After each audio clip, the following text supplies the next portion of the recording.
बिस्मिल्लाहिर्रहमानिर्रहीम। अस्सलाम वालेकुम students, welcome to online series superior college Mianwali. Lecture number 12 जिसकी आउटलाइन है हमारे पास class amphibia and class reptilia यानी एम्फीबियंस और रेप्टाइल्स। बेटा प्रीवियस लेक्चर के अंदर मैंने आपसे डिस्कस किया था कि हमारे पास जो किंगडम एनिमेलिया है इसको हम अगर दो बड़े ग्रुप्स की बात करें तो उस हवाले से इसकी जो डिफरेंट फाइलम्स हैं उनको दो ग्रुप्स में बेसिकली डिवाइड किया गया है, इनवर्टिब्रेट्स एंड वर्टिब्रेट्स।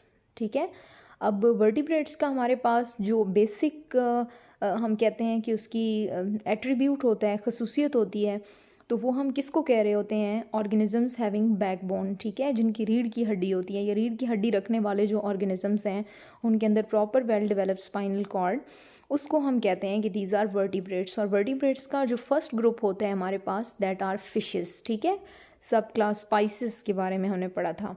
नेक्स्ट जो हमारे पास वर्टिब्रेट्स की क्लास है दैट आर एम्फीबियंस। ठीक है, और उससे नेक्स्ट हमारे पास होते हैं बेटा रेप्टाइल्स। ठीक है, तो class amphibia and class reptilia. Then onwards जो है हमारे पास फर्दर जो दो ग्रुप्स होंगे that are birds and mammals. ठीक है, अब क्लास एम्फीबिया जो है हमारे पास उनके क्या कैरेक्टरिस्टिक्स होते हैं? सबसे पहले तो आपने माइंड में रखना है कि इनके जो प्रोमिनेंट ऑर्गेनिजम्स होते हैं हमारे पास वो बेटा फ्रॉग होता है, जिसके साथ हम वेल फेमिलियर होते हैं। अक्सर औकात हम फ्रॉग और टोड्स के बारे में जो है वो पढ़ते रहते हैं या उनको देखते रहते हैं इवन। ठीक है, सो क्लास एम्फीबिया के बेसिक कैरेक्टर्स अगर मैं आपसे डिस्कस करूँ so it is the first class of tetrapods. ठीक है, अब टेट्रापॉड्स की ये पहली क्लास है लेकिन वर्टिब्रेट्स की दूसरी है। ठीक है, हमें पता है कि जो फिशेज़ हैं वो लेगलेस ऑर्गेनिजम्स थे ना। ठीक है, अब ये टेट्रापॉड्स हैं, मतलब कि 4 पाँव वाले। They have the bony endoskeleton. ठीक है, एंडोस्केलेटन का मतलब होता है इनका स्केलेटन अंदर की तरफ होता है। हमने अब स्केलेटन की दूसरी टाइप यहाँ पर डिस्कस हो गई है। हमने पहले एक्जोस्केलेटन के बारे में पढ़ा था। एक्जोस्केलेटन रखने वाले ऑर्गेनिजम्स जो हैं वो सॉफ्ट बॉडी होती है उनकी, और उनकी बाहर की तरफ को जो है वो रिजिड आउटर कवरिंग होती है। ये हमारे पास बोनी स्केलेटन रखने वाले हैं, इसमें हम भी आते हैं। हायर ऑर्गेनिजम्स सारे बोनी स्केलेटन रखने वाले हैं। ठीक है, अब बेटा unlike fishes amphibians have a neck. ठीक है, इनकी अब प्रॉपर एक डिस्टिंक्शन आपको बॉडी में नज़र आएगी। सो दीज ऑर्गेनिजम्स हैव नेक। ठीक है, फर्स्ट वर्टिब्रा इनके अंदर सर्विकल वर्टिब्रा है। ठीक है, नेक की जो आपके पास वर्टिब्रा है ना, ठीक है, नेक रीजन की जो बोन्स होती हैं उसके लिए हम सर्विकल का वर्ड यूज़ करते हैं। स्केलेटन के अंदर ना डिफरेंट आपको बोन्स की टाइप्स पढ़ाई जाती हैं ना बेटा। जिस तरह से हमारे पास फिंगर्स की जो बोन्स होती हैं उनको हम फ्लेंजेस बोलते हैं। ठीक है, जो हमारे पास रिस्ट की होती हैं उसके लिए हम कार्पल का वर्ड यूज़ करते हैं। ठीक है, इस तरह से लार्जेस्ट अगर आपसे कोई पूछे कि बॉडी की जो बोन है वो कौन सी होती है, that is the femur bone. ठीक है, लेग के अंदर जो होती है। सो सर्विकल वर्टिब्रा नेक की वर्टिब्रा है। Move against the back of the skull and allows the skull to not vertically. ठीक है, मतलब कि मूवमेंट के हवाले से अब यहाँ पर उसने मैकेनिज्म डिस्कस किया है। Their skin is smooth without any scales और केप्ट मॉइस्ट। ठीक है, गीली स्किन होती है इनकी, लेकिन किसी किस्म के स्केल्स वगैरह इसमें मौजूद नहीं है जैसे फिशेस का कैरेक्टर था। अब जो इनकी मॉइस्ट स्किन है ये इनको हेल्प करती है फॉर गैशियस एक्सचेंज, क्योंकि गीली जो सरफेस होती है ना उस पर ईजीली एक्सचेंज होता है गैसेस का, and temperature regulation as well. आपको पता है कि ट्रांसपायरेशन की जब हम बात करते हैं उससे कूलिंग इफेक्ट जनरेट होता है, तो टेम्परेचर रेगुलेशन में ना सिर्फ हाई टेम्परेचर बल्कि लो टेम्परेचर। ठीक है, and absorption and storage of water.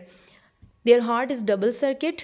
ठीक है, अब प्रीवियस जो हमारे पास क्लासेस थी उसमें सिंगल सर्किट हार्ट की बात कर रहे थे हम। लेट सपोज मैं अगर आपसे फिशेस की क्लास का जिक्र करूं तो सिंगल सर्किट हार्ट था, मतलब उसमें ब्लड जो है वो हार्ट का चक्कर एक बार लगा रहा था। ठीक है, अब ये हमारे पास डबल सर्किट हार्ट है। इसमें क्या होगा कि पूरी बॉडी से ब्लड इकट्ठा किया जाएगा और वो हार्ट में आएगा। ठीक है, लेकिन हार्ट से किधर भेजा जाएगा बेटा? जो भी उनके अंदर स्ट्रक्चर है, चाहे लंग्स मौजूद हैं या गिल्स हैं, उनकी तरफ जाएगा, ऑक्सीजनेट होगा वहाँ से, उसके बाद दोबारा हार्ट की तरफ आएगा, ना कि पूरी बॉडी में जाए, दोबारा हार्ट की तरफ आएगा। ठीक है, तो डीऑक्सीजनेटेड ब्लड भी पूरी बॉडी से इकट्ठा होके हार्ट में आया और फिर ऑक्सीजनेट होके लंग्स से दोबारा हार्ट में आया और फिर वहाँ से आगे पूरी बॉडी में गया। तो ब्लड ने हार्ट के 2 चक्कर लगाए हैं। इस वजह से हमारा जो हार्ट है वर्टिब्रेट्स का हार्ट, जिसमें हमारे पास एम्फीबियंस आ जाते हैं, रेप्टाइल्स आ जाते हैं, बर्ड्स आ जाते हैं और मैमल्स आ जाते हैं, इनका डबल सर्किट के तौर पे काम करता है। ठीक है, अब हम बात करते हैं हार्ट के चैम्बर्स के हवाले से। It is 3 chambered heart with 2 atria and 1 ventricle. ठीक है, एट्रिया 2 होते हैं मतलब कि इन स्टार्ट जब ब्लड की हम बात करें तो हार्ट के अंदर जो ऑक्सीजनेटेड और डीऑक्सीजनेटेड ब्लड होता है, ठीक है, वो सेपरेट होता है, लेकिन नीचे एक ही वेंट्रिकल होता है। एट ए टाइम जब दोनों एट्रिया कॉन्ट्रैक्ट करते हैं तो वेंट्रिकल के अंदर जब ब्लड आता है तो वो मिक्स हो जाता है बेटा, ऑक्सीजनेटेड डीऑक्सीजनेटेड। तो ओवरऑल अगर हम एम्फीबियंस की बात करें तो इनकी जो बॉडी है उनके अंदर मिक्स ब्लड जो है ये ट्रेवल करता है, ठीक है। They respire by gills in the larval stage, ठीक है, मेटामॉर्फोसिस होती है ना इनमें भी। अब इनके नाम से जाहिर हो रहा है ना एम्फीबियंस, एम्फी का मतलब होता है डुअल नेचर से ना, ठीक है, डुअल एम्फी वर्ड का मतलब होता है। तो एम्फीबियंस ऐसे ऑर्गेनिजम्स जो कि डुअल नेचर रखते हैं, ठीक है। तो बेटा ये इन स्टार्ट पानी में होते हैं और उसके बाद फिर ये लैंड पे शिफ्ट हो जाते हैं, पानी के करीब करीब वाले एरियाज़ में रहना शुरू करते हैं और उसके बाद फिर आहिस्ता आहिस्ता पानी से दूर आते हैं। तो उस वक्त इनकी जो स्किन है और लंग्स हैं वो एडल्ट स्टेज पर रिस्पायरेशन में हेल्प आउट करते हैं, ठीक है। एक्सटर्नल हीट सोर्स इनका जो होता है उस पर ये डिपेंड करते हैं, मतलब बाहर का टेम्परेचर जैसा होगा ना अपनी बॉडी का टेम्परेचर ये वैसे ही कर लेंगे। तो ऐसे ऑर्गेनिजम्स जो कि एक्सटर्नल इन्वायरमेंट के मुताबिक अपनी जो बॉडी का टेम्परेचर है उसको एडजस्ट कर लेते हैं, उनको हम एक्टोथर्म्स कहते हैं, ठीक है। मतलब कि इन ऑर्गेनिजम्स को कोई गर्मी सर्दी फील नहीं होगी। जाहिर सी बात है अगर बाहर का टेम्परेचर 50 डिग्री सेंटीग्रेड होता है तो ये अपने अंदर का टेम्परेचर भी 50 कर लेते हैं। तो जब सेम टेम्परेचर चल रहा है तो इस तरह का उनको कोई प्रॉब्लम नहीं आएगा। सेम इसी तरह से हाई टेम्परेचर के साथ साथ लो टेम्परेचर रेगुलेशन भी इनमें ऐसे ही होती है। सो हम कहते हैं कि they can not regulate their body temperature, मतलब कि उसको मेंटेन नहीं रखते, ये कांस्टेंट नहीं रखते, ठीक है। जैसी कंडीशन बाहर की होगी वैसी अंदर की होगी, अंदर की होगी। आपको पता है हमारा इस तरह का सिस्टम नहीं होता ना, तो हम तो अपना बॉडी का टेम्परेचर फिक्स रखते हैं। तो उसके लिए फिर हमें मुख्तलिफ तरह की स्ट्रेटजीज़ जो है वो प्लान करनी पड़ती हैं, जो कि मैं आपसे डिस्कस करूँगी। तो एम्फीबियंस जो है हमारे पास फ़िलहाल के लिए एक्टोथर्म एक क्लासिफिकेशन के मुताबिक एक कैटेगरी है उसमें आते हैं। इनके लिए हम पुइक्लियोथर्मिक एनिमल्स का जो टर्म है वो यूज़ करते हैं ना, दीज आर पुइक्लियोथर्म्स। इसका भी यही मतलब होता है, ठीक है, कि ये एक्सटर्नल जिस तरह की कंडीशंस होंगी ना अपनी इंटरनल बॉडी कंडीशंस भी ये वैसे ही कर लेंगे। हाइबरनेट इन विंटर, मतलब लॉन्ग विंटर सीजन्स जो होते हैं उसको ये कॉप नहीं कर सकते, ठीक है। तो ये क्या करते हैं लंबे अरसे के लिए छुप जाते हैं, अपना मेटाबॉलिक रेट स्लो कर लेते हैं, ठीक है। कुछ खाते पीते नहीं हैं तो इतने अरसे से जो उन्होंने खाया पिया होता है ना तो थोड़ी बहुत जो एनर्जी होती है उसको ये इस्तेमाल करते रहते हैं। उनका रिस्पायरेटरी सिस्टम और जो हमारे पास सर्कुलेटरी सिस्टम होता है ना वो सिर्फ एक्टिव रहता है, ठीक है। तो ऑब्वियसली जब मूव नहीं करते कहीं पर तो कम एनर्जी की ज़रूरत पड़ती है, तो अपना मेटाबॉलिक रेट भी ये स्लो कर लेते हैं, ठीक है। स्लेमेंडर्स आ जाते हैं इसमें, न्यूट्स आते हैं, ठीक है, मड पपीज़ हैं आपके पास, ये टेल्ड एम्फीबियंस हैं, मतलब जिनकी टेल होती है। बहुत सारे ऐसे हैं हमारे पास जो टेल लेस हैं, उसमें से मोस्ट फैमिलियर जो हैं वो एम्फीबियंस हमारे पास फ्रॉग्स हैं, ठीक है, और टोड्स हैं।